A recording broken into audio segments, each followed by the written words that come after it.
This man's name is David Smallbone.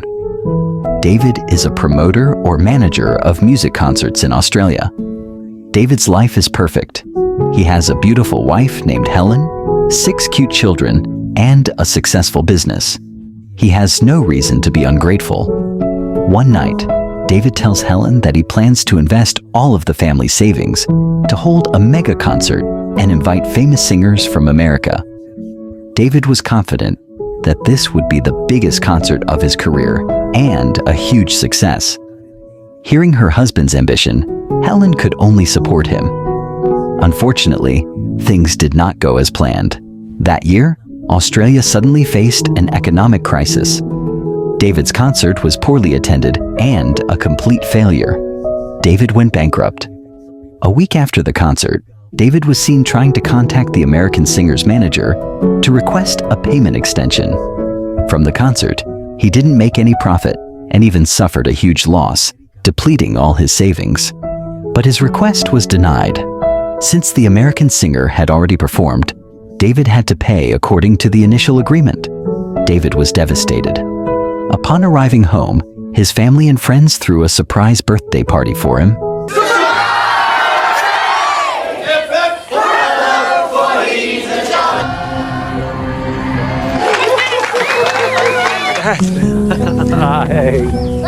That night, in the middle of the party, Helen announced that she was pregnant with her 7th child. Everyone was happy except David. After gathering his courage, David finally told Helen that his concert last week was a complete failure. Now our family is in huge debt. Hearing this, Helen was shocked. The next day, David tried to contact each of his friends to ask for a job. David Smallbone here. How are you? Yeah, we're doing all right. Thanks for asking. All right, give me a ring. Yeah, it's been donkey's ages. How are you, young Sheila? Right. Yeah, just checking in to see if you need a hand. I can really see David here.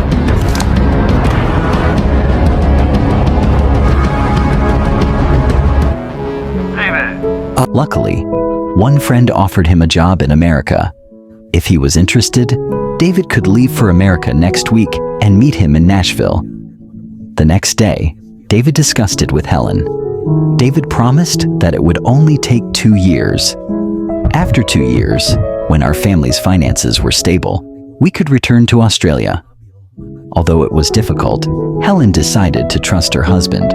A few days later, after selling the house to pay off the debt and cover the travel expenses, David and his family said goodbye to their grandparents. Before leaving, his mother gave Helen a letter and told her to read it when she arrived in America.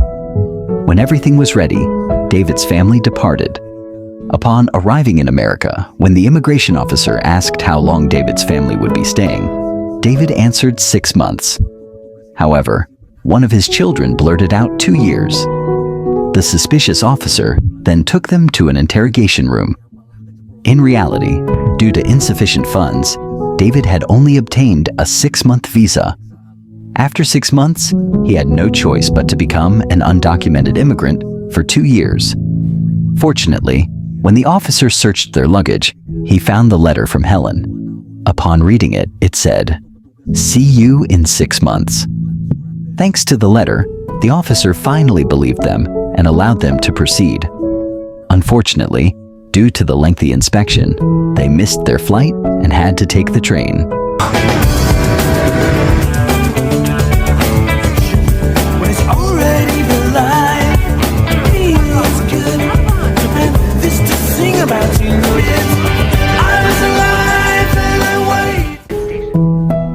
Late at night at the transit station, David tried to call his friend from a payphone. They were supposed to meet 2 days ago, but he only arrived now because he missed his flight. Since there was no answer, David continued his journey. The next evening, when he arrived at his rented house, everyone was surprised to find the house empty, with no belongings inside. Helen, not wanting her children to get sick, arranged some clothes to use as bedding. The next day, David went to meet his friend. But before he could ask about work, his friend told him he had given the job to someone else because David didn't show up yesterday, even though he was waiting. Hearing this, David fell silent, feeling defeated. At home, when Helen heard the news, she was shocked and said she needed time to calm down. In her room, Helen cried, venting her anger. In the midst of her despair, she saw a letter from her mother. The contents of the letter were nothing special. However, Helen remembered that thanks to that letter, her family was able to go to America. There must be a plan from God behind all of this. After calming down, Helen, who had been disappointed, now encouraged David. There was no other choice. Our family must stick together and fight together here. That evening, David and Helen agreed to tell their children about their financial situation. Helen said that until their father found a job, they all had to save money and help each other. The next morning, to make it easier to get through this difficult time, David and his family went to church. After the service, they met a kind couple named Kay and Jet. In the afternoon at home, while cleaning the yard, a neighbor greeted them and joked about cleaning their yard too. Hearing the joke, David's child got the idea for a house cleaning service business.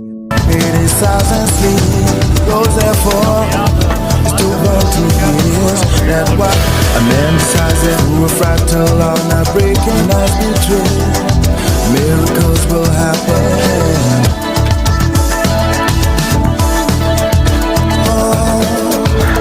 We're gonna survive.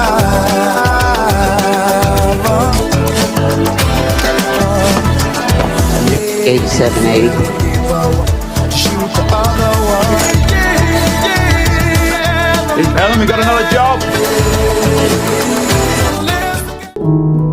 Berbulan-bulan berlalu, meski usaha jasa bersih-bersihnya berjalan lancar, tapi David masih belum dapat pekerjaan. Suatu hari, waktu David sekeluarga ingin menawarkan jasa mereka ke rumah paling besar di kompleks, saat pemilik rumah membuka pintu, David kaget. Ternyata dia adalah penyanyi bernama Eddie. Dulu ketika Eddie masih merintis karir sebagai penyanyi, David selalu menolaknya tampil di acara konsernya. Dulu David sering menolak penyanyi-penyanyi amatir dan hanya mau bekerja sama dengan penyanyi terkenal aja. Karena malu, David langsung mengajak anak-anaknya pamit pergi. Melihat hidup David sekarang susah, Eddie yang kasihan memutuskan menyewa jasa mereka. Sepanjang bersih-bersih, David terus memperhatikan Eddie yang sedang sibuk mengurus jadwal kerja. Dia malu sekali. Orang yang dulu dia remehkan sekarang sangat sukses. Dalam hati, David iri. Lusanya saat ibu-ibu sedang piknik, Kay mengundang Helen ke rumah. Don't worry. Tomorrow she will ask her husband to pick up David's family by car. The next day, when Jet came to pick them up, he was confused as to why there was no furniture in David's house. In order not to offend anyone, Jet just pretended not to notice. When they arrived at Jet's house, before the event started, everyone sang together to give thanks.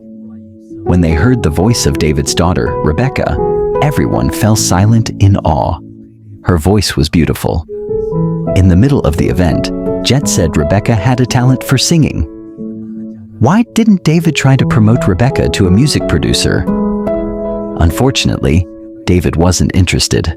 A few weeks later, on Christmas Eve, while David's family was eating, they suddenly heard the sound of many cars. Upon checking, it turned out that Jet, along with his friends and neighbors, had come bearing various unused household items as Christmas gifts.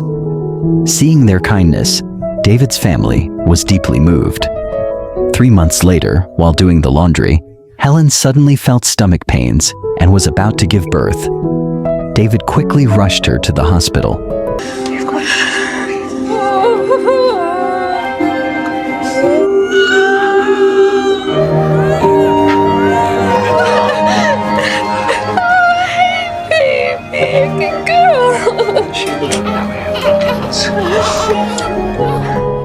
The 7th child was born safely. However, David's happiness vanished instantly when he saw the exorbitant hospital bill. Unable to afford it, David pleaded with the hospital staff to grant him leniency. He promised that even if he had to pay in installments, he would definitely settle the bill. The compassionate hospital staff agreed to the request.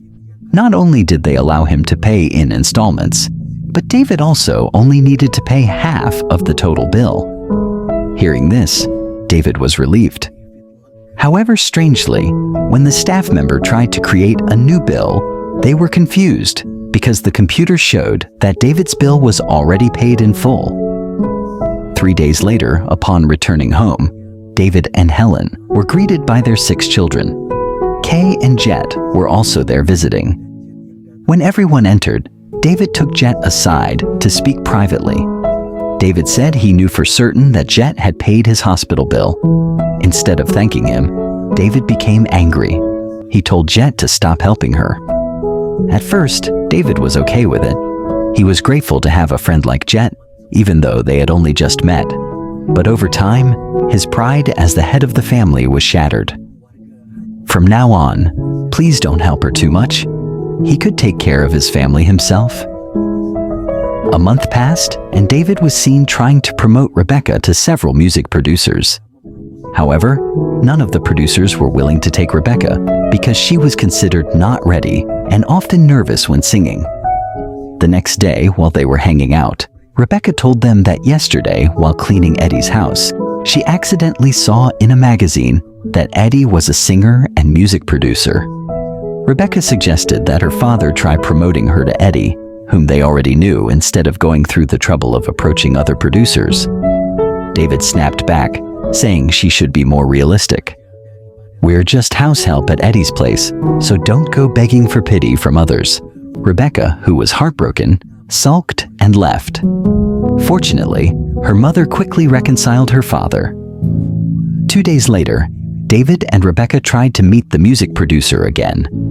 Hearing Rebecca's beautiful voice, the producer was interested and even said that Rebecca could start singing lessons at his music studio next week. David and Rebecca were thrilled. However, their joy was shattered that night when their grandmother suddenly called to inform them that their grandfather had suffered a heart attack and passed away. The next morning, David tried to contact the producer to ask for payment for their collaboration. He knew Rebecca's payment was still pending, but he desperately needed money to cover the cost of returning to Australia to see his parents.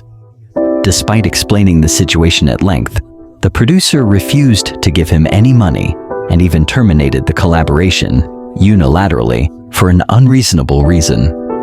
David was devastated. In a fit of anger, he slammed the phone down and vented his frustration. Seeing how devastated her father was, Rebecca just sat there silently, saddened. For days, David just lay in bed. He didn't want to get up, didn't want to eat. As his wife, Helen kept trying to encourage her husband. One day, to calm herself, Helen took the children out for a walk. At the park, one of the children sang a beautiful song. They then told her that the song was written by Rebecca herself. When they returned home, Helen shared Rebecca's song with them. Helen also said, "As parents, we often feel like we're fighting alone, but in reality, our children are fighting alongside us. It's not just Rebecca, it's all of us." They had also given up their comfortable life in Australia to move far away to America to help their parents. So Helen hoped David wouldn't give up.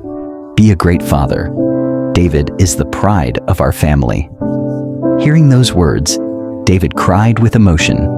The next day, David finally began to rise and met the children. He apologized for being a cowardly father who always blamed the circumstances.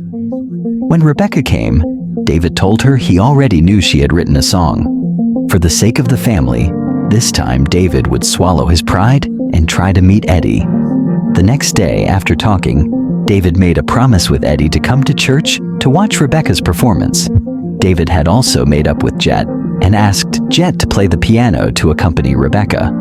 Soon after, Eddie arrived with his friend. Grant me serenity, change what I can, weakness you can shine. It's beautiful.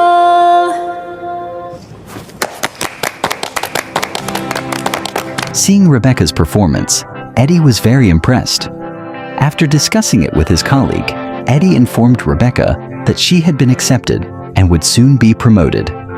Hearing the decision, David's family was very happy. Since she was now officially a singer, Eddie wanted to create a new stage name for Rebecca to make her sound cooler. After discussing it, everyone agreed to add the name of her late grandfather. Now, Rebecca's stage name is Rebecca James. 1 year later, Rebecca's original song became a huge hit, and she is now a famous singer. Today is her first concert. Before taking the stage, Rebecca thanked her parents. Not only did her father work tirelessly outside the home, but her mother also worked hard to keep the family together. For Rebecca, her mother and father are her heroes.